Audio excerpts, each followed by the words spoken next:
The liquefied petroleum gas, LPG vessels, MT Africa gas and MT Sahara gas, jointly acquired by the Nigerian National Petroleum Corporation (NNPC) and the Sahara Group, have left South Korea to begin operations.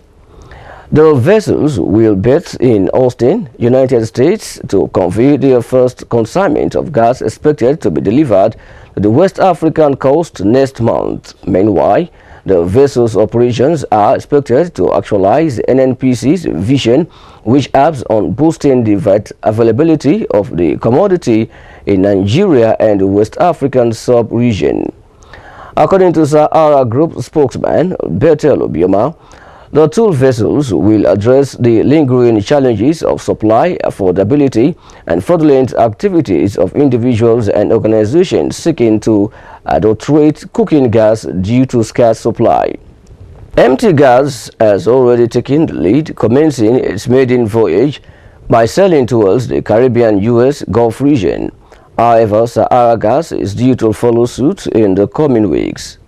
Obioma says industry stakeholders have commended the Dr. Maikanti Baru-led NNPC for taking bold steps at tackling the scarcity of cooking gas nationwide, as stakeholders lauded Baru's giant interventions towards ensuring sustainability, safety and reliability for millions of consumers who depend on the commodity for their daily energy needs.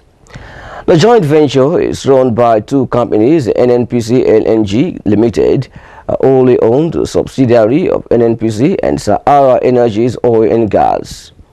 The NNPC's chief at the inauguration of the LPG vessels in South Korea says it was an outstanding achievement for Nigeria, considering the fact that the joint venture between NNPC and Sahara is already recording success stories within a short period, having been established in 2013.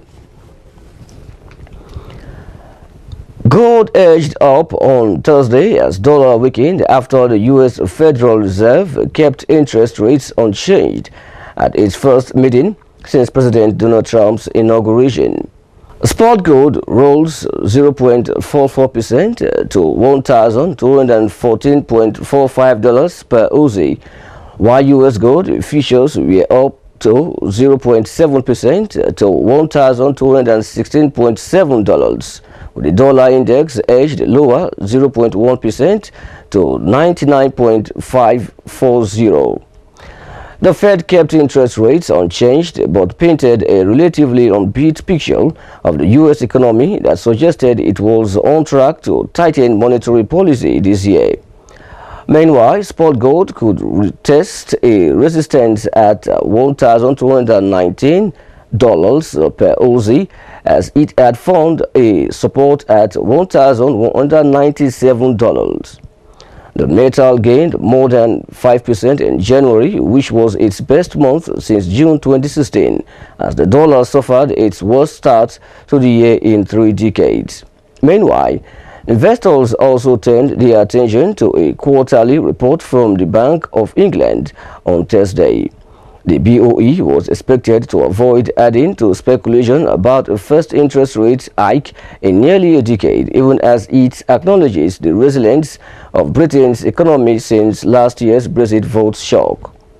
In other precious metal spot, silver rose 0.34% to $17.57 ounce, while platinum was up to 0.35% to $999.49. Platinum earlier touched $104.6, a peak since November 10, 2016. Palladium was mostly unchanged at $762.50 ounce. Now, stories from other African countries.